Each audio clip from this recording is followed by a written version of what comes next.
Esas tardes de café eran algo de lo que más extrañaba hacer con mamá. Aún podía escuchar el grito de ella al llamarme. Llegaba en un instante. Era mi momento preferido del día. Solos mamá y yo. Lo hacíamos al caer el sol, cuando ella había acabado todas sus tareas.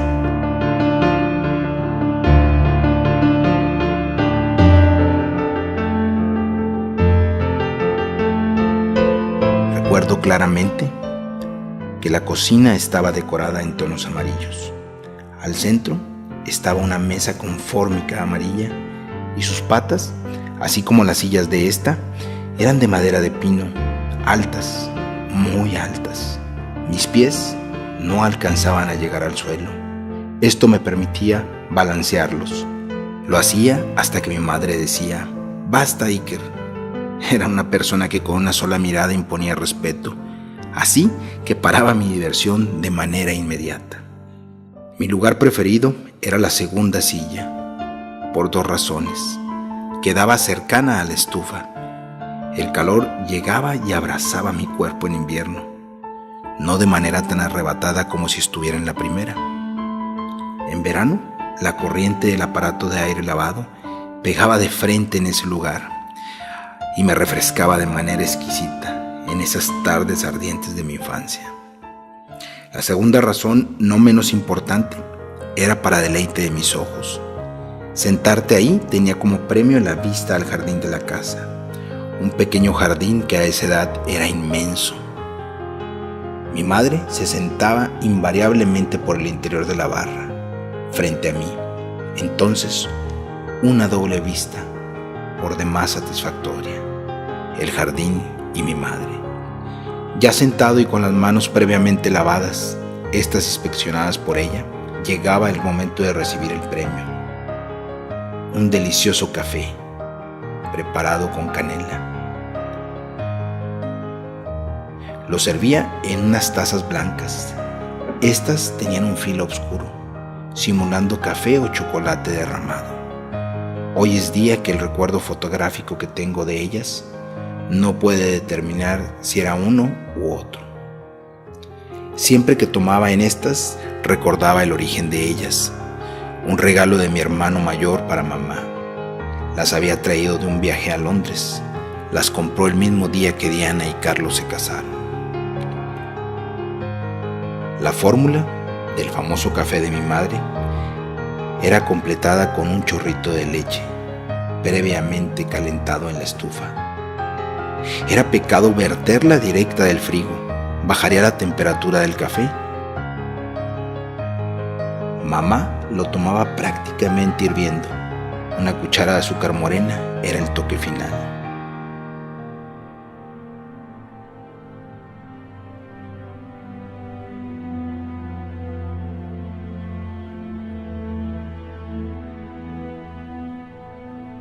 Servidos nuestros cafés y sentados en nuestros lugares de costumbre, dábamos inicio a nuestras largas pláticas. Yo debería tener unos 7 años cuando empezamos con esa tradición.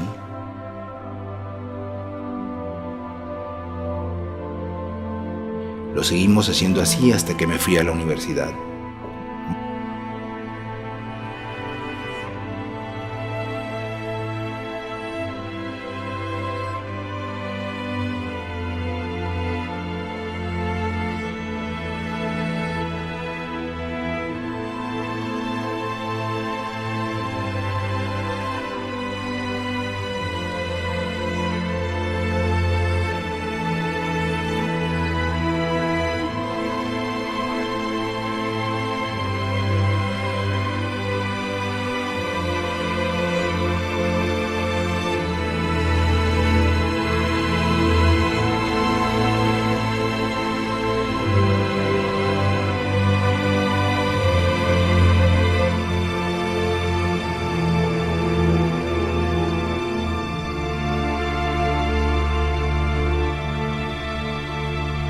Bueno, la realidad es que nunca lo dejamos del todo.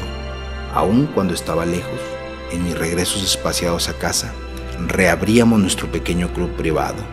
de solo 2 miembros. Ya adulto, el objetivo del club cambió.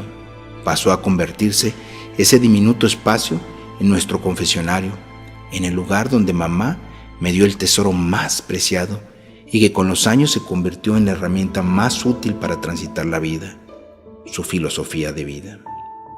Estando enferma de su Alzheimer, lo seguimos haciendo, solo que los papeles se habían invertido. Yo era el que preparaba y le cedía mi lugar. Yo me sentaba en el de ella. Estábamos adaptándonos a la ley de la vida. Hubo otro cambio. Este se dio en las pláticas. Ahora se tornaron más largas, interminables. Lo eran porque mamá, de memoria privilegiada en su vida, ya presa de la enfermedad, repetía una y otra vez la misma historia. A mí esto no me importaba.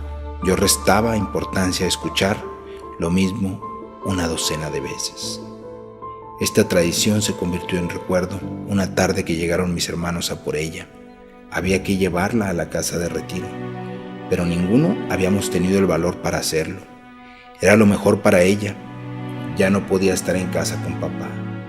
Todos lo sabíamos, pero no había el valor suficiente para dar el paso. Un viernes se reunió por fin. El valor acompañó a mis hermanos. El recuerdo del auto al irse de la casa de mis padres se grabó en mi mente para nunca más despegarse.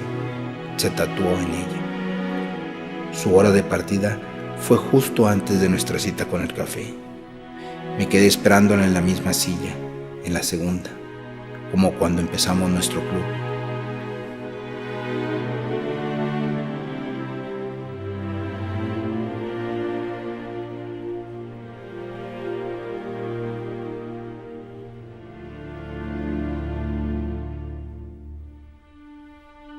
Fijé mi vista en el jardín, ahora mucho más pequeño que el de mis recuerdos. Ella no llegó más.